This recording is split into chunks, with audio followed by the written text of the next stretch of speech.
Hello and welcome to an episode of Heal Thyself, Benefits of Holistic Living. I'm your host, Mia Saenz, and with this segment is Helen Woo. Now, I really like what Helen is going to share with us because, as you'll see, work she's a sister at heart for loving people and wanting them to be confident and valued and know their own responsibility to take care of themselves and to bless themselves in the world. So, welcome, Helen. It's wonderful to have you. Hi, thank you for having me, Mia. Pleasure for being on here. It's wonderful to have you. So, share with us, before we get into your book and your work, can you share with us how you've discovered or how you brought this, as you call it self-care, I call it self-love, we both call it self-discovery, self-growth. How did you, what manifested it in your life to bring it forward and bring it forward into a book? Well, so many things. I mean, the reason why I believe in aid and created this program, I live it. Yeah. Because every single one of my challenges, I realized the only way to overcome it starts from me. Self-aid means that. It means I have to help myself. If I want to get anywhere, if I want to overcome any problem I have, if I want to be better at what I'm doing, I have to start with me. I have knowledge that I can get better and I can change and I can be. And so self-aid is very important. My way of living, my way of hopefully teaching, helping, and inspiring others. That's awesome. You have an acronym for self-aid. Would you like to share that with us? Of course, yes. Self-aid, the S in self-aid stands for the main word, self-aid, helping myself today and every day be a better person, helping myself when I'm having a bad day or a bad situation in my life. The E for, and of course, there's so many we can help ourselves. We'll get into that when you ask me to elaborate later.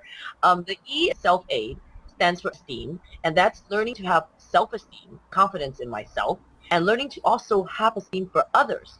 Because in order to get better and and expand my talent, I want to have esteem for others so I can learn from them to be, the greatest me I be. L is for love and laughter. So I have 2 chapters and 2 letters for L, because love and laughter, you can't live without that. Love is so important, self-love and love others. And the more I love myself, the more love comes back to me. Laughter is just the best thing, and that was the beginning of my downfall to my depression and hopefully to many others. Laughter is so healthy for me, and it is the best medicine. I believe it.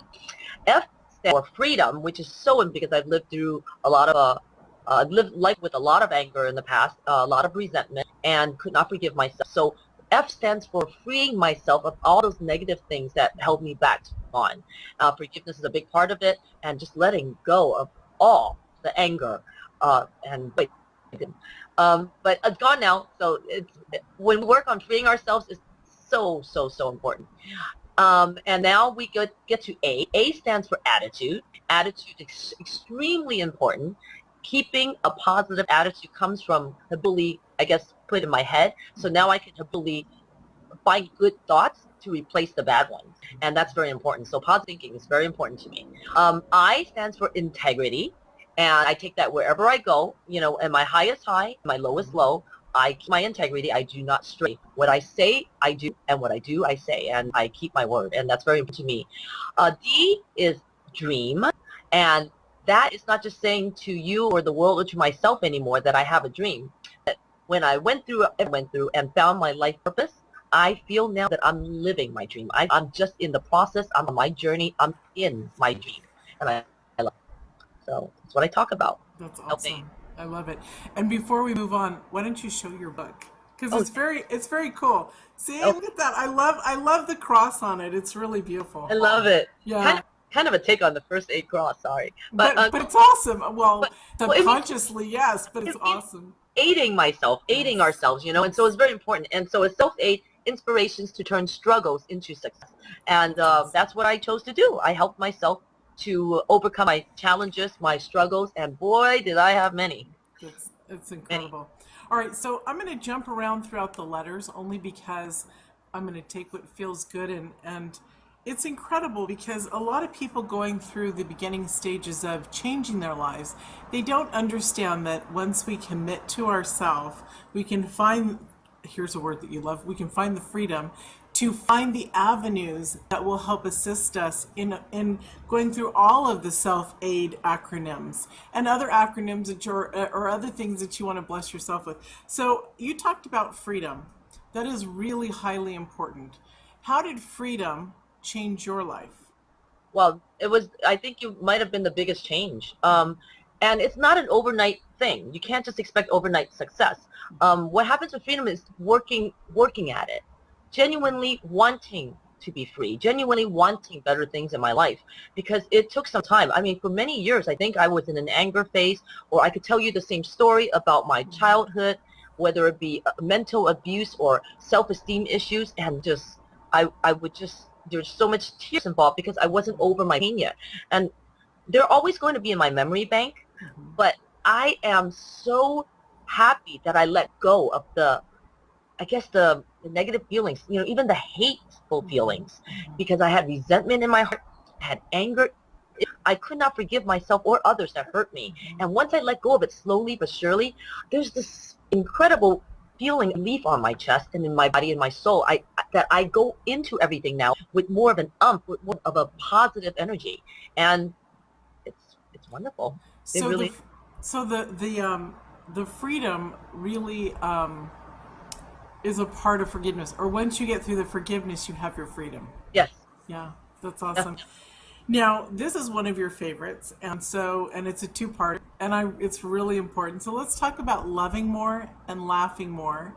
Let's start with love.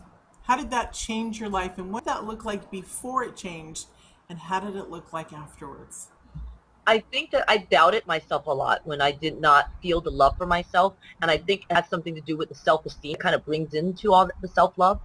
Um, when I didn't believe in myself, I didn't love myself enough to believe in myself, and I think that I had to work on the self-esteem and confidence in myself, and that I was worthy.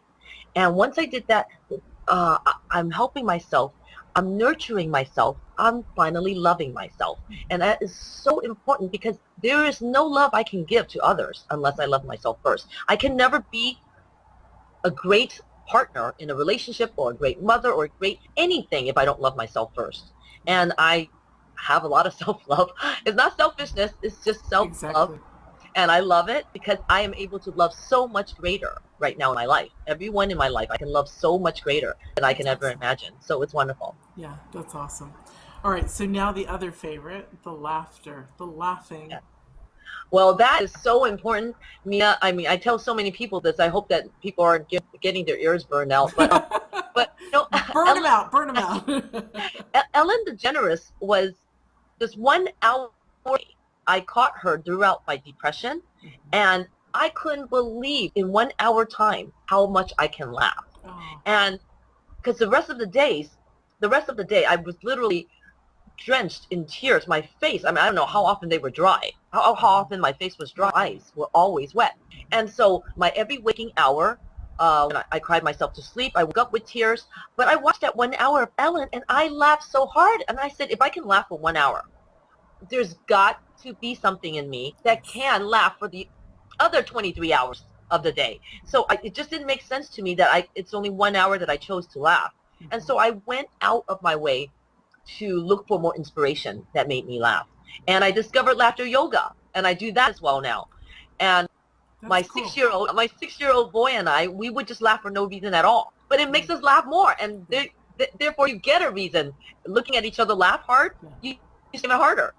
So it's And so healthy. and you're so fortunate because children, and especially at that age, they're so amazing. They're so healing. They're like, and forgive me, to my children who might be watching this someday, you're like beautiful animals because dogs and cats, they're energy, they're love energy. That's all they do is they heal us. They heal us. Children are too. They're so incredible. So you were very fortunate to see and want the laughter and take that with your son. Because when my kids were little and I was going through my major depression, I couldn't. I wasn't able to laugh. I'm so grateful that you spent that hour a day that shifted your life learning that you can laugh more because it took me probably longer because I wasn't able to laugh. I was so repressed that I couldn't even laugh. So bless you and your son. He gets with you. And so tell us about laughing yoga because that's a new one for me. Okay, well, it's let me see if I can get his full name. Dr. Katara, um, is it Dr. Katara? Either that's the last name, I believe. He's from India, Mumbai, India, and now it's like there's 5,000 different laughter, yoga, meditation areas that you can go to and enjoy. And first of all, laughter is free. That's the most amazing thing about laughter. I feel healthy, mentally, physically, spiritually. I mean, every which way possible. I just feel healthy when I laugh. And it is so real because I discovered that and I said, what? Laugh for no reason at all? What does that mean? But I started it. I looked in the mirror and I just burst out in laughter. I mean, it's so silly that you can't help but laugh more. Yeah. So it got to a point where I do laughter yoga, having a really bad day. And, I know sometimes it's so hard, but when you, again, as I mentioned earlier, habitually do something often and get into habit of doing it, it becomes easier. So at first it was hard. I would laugh like when I'm upset, I'm driving. And I've got my hands on the steering wheel and I'm laughing. So Good. people next to me might think I'm crazy. But it doesn't matter because I'm getting myself healthy. Because if I'm having a bad day, I'm going to work on it now. Whereas before, I would put too much energy in getting upset over that situation and not trying to fix it because I'm so upset already. I make that situation bigger and grander. And now I know how to stop myself for a second and say, hey, I can change that moment and I can get better. So laughter yoga does wonders. I did a laughter speech in Chico, California one day. It was so wonderful and so empowering. I had the whole audience doing laughter yoga with me standing up. It was wonderful. That's It was wonderful. Yeah. I had great comments. People were coming to me saying that was such a wonderful speech, a wonderful time. I never knew anything about laughter yoga, but I'm happy and it is really wonderful. It really is. It is awesome. I love that. Let's talk about how important the positive attitude that we develop is in our life. Wow. Boy, Wow is right. I'm telling you, keeping a positive attitude has everything to do with a good and a bad day. Has everything. You can have a good day if you put your energy into having a positive attitude that day.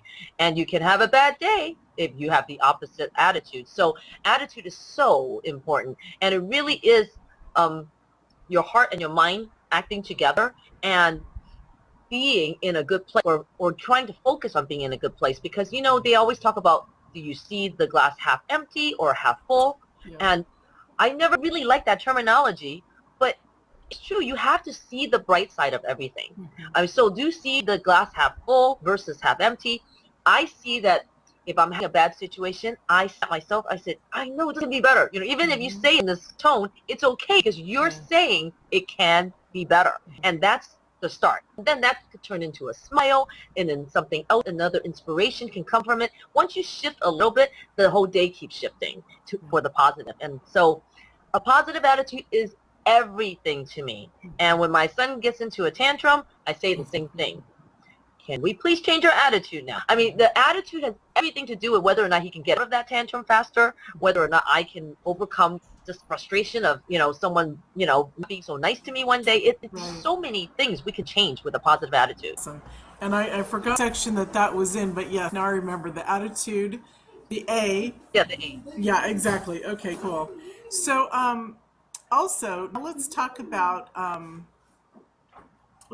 the integrity, because integrity is so important, as you and I were talking about before. It really is who we are at a base level, and we can either be be non-integral, be icky, or we can walk our walk or walk our talk and continually have that be the most important thing. For me, I've never heard anybody say it like you did when you said integrity is the most important thing to me. And I say that too, because it really is so powerful to be who you say you are. So let's talk about integrity. Well, first and foremost, I think that integrity is the most attractive trait of one's personality. I look for integrity. Some people look for the physique. I look for one conversation, and if I find that integrity in you, I think that's sexy. So I think of that in myself, in my friends, in my business partners, in everyone I come into contact with. I think that integrity is just a beautiful trait. Being able to talk the talk and walk the walk, like you mentioned earlier, is so important, because everything that comes out of my mouth, if I say it, I do it. And otherwise it would not come out of my mouth. I mean, honestly, and yet we say things that, out of upset or out of, spur of the moment. Sometimes we take it back right away. That's okay. But Right. with me, I'm talking about I had the most before one of my best friends stole all my money. I had still integrity when I had a lot, but I still kept my integrity when I had very little. I do not stray. I don't say something just so that this person wants to hear this and I must be this way just for this person's eyes to see me. I really am who I am. And I think it was Oprah Winfrey who said the quote, integrity is doing the right thing even if no one is watching. Right, And exactly. I remember, I haven't been able to watch her in years. I've just been swamped all the time. I love her. I adore her. But I remember that. Yeah, she's one who we all want to emulate after. Yeah. Yes, and so integrity is, wow. And my son came home with the integrity award, and it was just, Oh, mommy was goodness. so proud. Oh, So great. that's amazing that they taught that or they're teaching that in school You know, by giving that award. yes, he's That's only 6 years beautiful. old. That's so beautiful. I So, love that. and in small print it says, this integrity award belongs to you because you were able to tell the truth even when you thought you may get in trouble. Oh, That just, that was everything to me because that's how I live and that's how I want my son to right, live. right. Because That's awesome. to protect someone, to defend someone wrongfully treated, that's all important to me. You know, Yeah, I don't walk away if I see trouble with happening to someone. yeah. It's not in my nature. And Me either. Yeah. I got an award like that actually, very, very similar when I was in the third grade because these kids were getting picked on in the line, what we were lining up. And I'm talking about, the 70s. And I couldn't have it, and I wasn't willing. I used to beat up boys for picking on girls when I was little, but then that wasn't right either, really. But I remember making them stop picking on this person in our class, and then I went and told the teacher just because I really wanted it to stop. This person was pain. You could tell that they were so pained, and kids can be so mean. oh yes, But I remember getting that award and thinking that I have to live up. I mean, it wasn't an integrity award; it was something about good citizenship or something, well, and why. And I remember thinking I have to live up to this now for the rest of my life. It was something that I put on myself. So.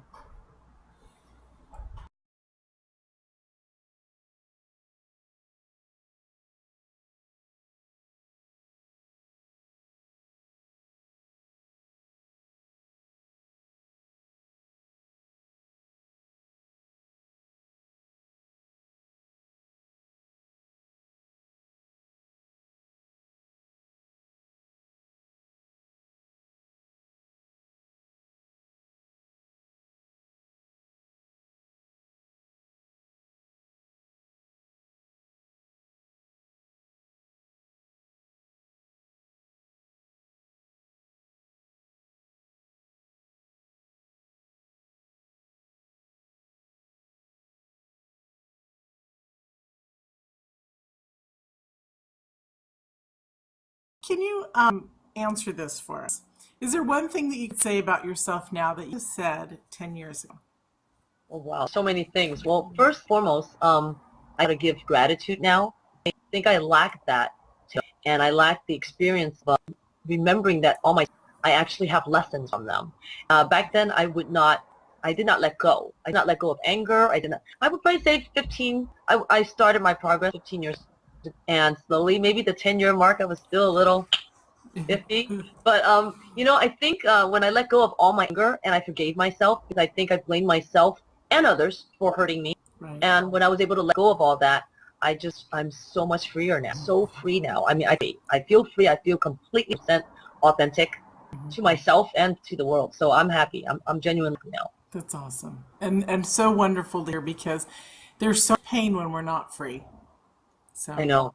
yeah, and I love your book. The picture is just like so representative of exactly there she is.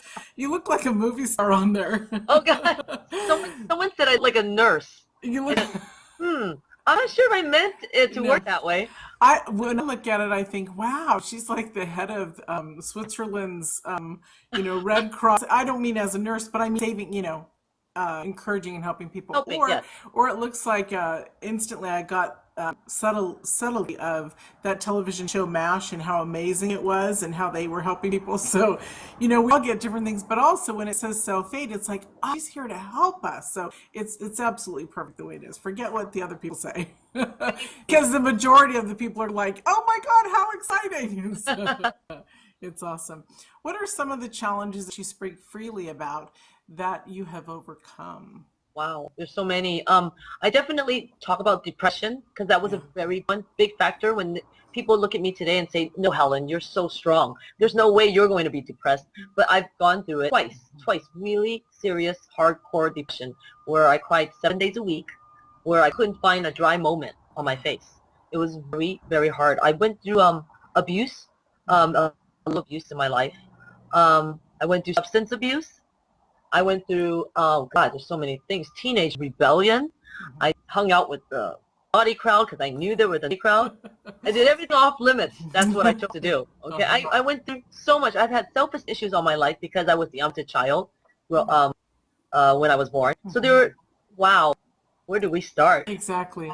Well, and a lot of people are like, oh my God, that sounds like me. So that's wonderful that you are very relatable and very touchable to people. The thing about the substance abuse that it triggered me is that happens, and it's okay. That happens to probably 99% of the population when they're suffering from pain. It's their way to get past the pain. And those who don't actually go into substance abuse abuse it in a different way, a different type of Yes, substance, food or whatever it is. So we're all here to grow and to get beyond. we And so, definitely. and I know that we all know that that abuse happens in our childhood, but it also happens in adulthood that can create this inability to break out and be confident. Do you want to talk about that a little bit? Yes, well, I think that at least in our adulthood, we can make an adult decision to say, come on, I'm not kidding anymore. I can help myself out of this. We've got to, I think, acknowledge that we're in it and finally, even if we have to muster some kind of energy because honestly, I could have stayed in an abusive relationship for a long time if I didn't muster up just a little itsy bitsy bit of energy to say, I don't want to be in this. As an adult, yeah, we can still get abused, mentally abused, verbally abused, physically abused. But I think that the we have as an adult is something that we don't have as a child. We can't just break free when you're a kid. You live, could be their guardians that are hurting them, right? But we're an adult now. We can try. There's all these little things. That's why I talk about self-aid because there's all these little things I can do today to get myself out of these big challenges. The challenges still come my way. We still encounter challenges every day. I cope better now. Right. And I think that's the main thing. I cope much better now as an adult and as somebody who learned all those lessons. That's awesome. That is, and it's so important. What are some of those? Excuse me, everyone. Got a little tongue-tied there. What are some of the self-esteem issues that you've overcome from childhood? Wow. Well, I was called the Ugly Duckling, and I was told that because there's two of us girls in the household, I was introduced as the other one. My sister would be introduced as the pretty one, and I'm the other one. Instead of saying I'm ugly, I take it I'm ugly because you just said here's the pretty one, and then there's the other one. I was the other one, and it was it was hard. It was very, very hard, and I just remember I just wrote an article called The Ugly Duckling. I don't want to give too much away, but I actually looked in the mirror and said to myself and looked and kept affirming to myself, I am not ugly. I am not ugly. I remember this day. I would think I was in the 6th grade. I remember this day saying, I'm not ugly. I'm pretty. I'm pretty. I was affirming to myself because I was told I was ugly. And so from childhood, I already knew something about affirmations. And today, as an adult, I use them to get through my days. Yeah. So there are so many children who are either bullied by other kids or in their family to not feel adequate.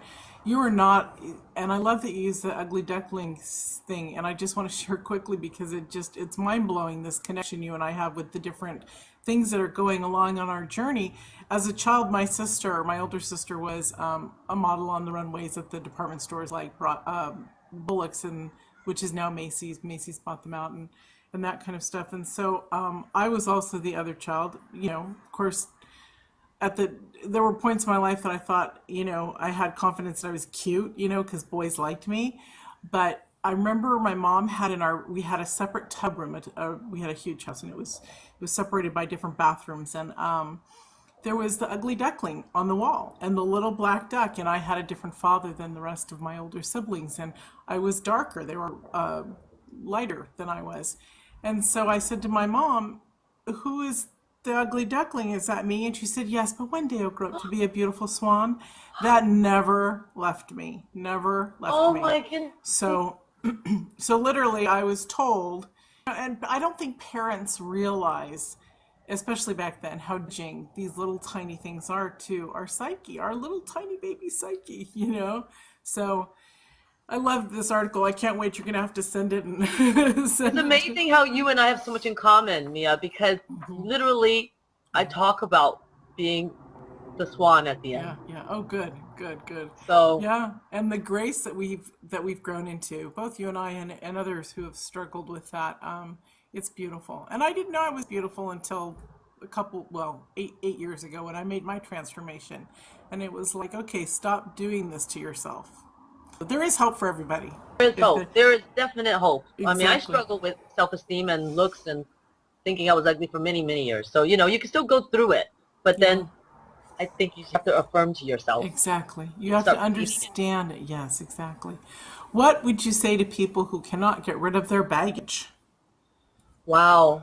Again, everything I believe in is one step at a time. And if it's baby steps, that's still a step. Right. So, the first thing I think they should do is forgive ourselves. I think we should forgive ourselves, because once we forgive ourselves, we forgive everyone else. And then we start letting go of all the other things that hurt us. Again, it's one step at a time, and forgiving ourselves could be as simple as looking in the mirror. I say this a lot. I do a lot of affirmations in the mirror because I'm talking to myself. Good for you. So I look in the mirror, say, "I am sorry. I am sorry, and I forgive me." I mean, I actually talk to myself. And that's important. People think it's crazy. I don't think so at all. I think it's so therapeutic. Who else is listening but us? I mean, seriously. What you're doing is perfect, and how you're sharing that. This is something that I'm known for, is mirror work with my clients, and I have them stand in front of the mirror and say, "I love you." And it's painful. It's painful. But as you know, and you teach to the other side. Isn't that incredible? It is so wonderful. I didn't know that these things would become the things that help me in the future, to help others and to inspire others as well. It is incredible, especially mirror work is the most profound, I think the most profound connection piece that we can do to ourselves. I have an article in my new magazine about that, the vision in the mirror, because I thought, I'm just going to start banging what I teach, clients is what I'm going to teach, and that. Same with you. You're so awesome. You have a free gift for us. Would you like to share it? Sorry? You have a free gift for us. Would you like to share yes. it? We'll do the landing page, and I'll give you what you guys need. Yay. For self-aid success stories. I'll give you a few chapters of my sneak peek. And I'll also give you a look into the stories of my next book, Self-Aid Wonderful. Success Stories, Awesome. which I may sneak in a story or there from one of my authors. We'll see which one, but I'm going to play around which gets what, and in there's a very, very inspirational leaders of today. We all suffered, and I want the listeners and the readers to know that we all come from some place with challenges and difficulties and, misery, and for a lot of us, right? Mm-hmm. And we can overcome anything. I believe all of us can overcome something. We can overcome, but again, little at a time, because for some people you can't do it just like that. For me, I couldn't. It took me years. It does. It takes us our whole life almost, and it's like, okay, now let me shine. Yeah. And we will, as we were talking earlier, we will teach our society will teach our children, so that, and you and I need to write books like this for our children, for parents to teach our children. So Awesome. Thank you so much. We're out of time. You've been amazing. Thank you so much for joining us, Helen. It was Thank you. awesome. Thank you so much, Mia. It's such a pleasure having being interviewed by you. Thank you. Thank you. And we'll see you all in another segment. Bye. All right, let me find that and turn it off now. Awesome.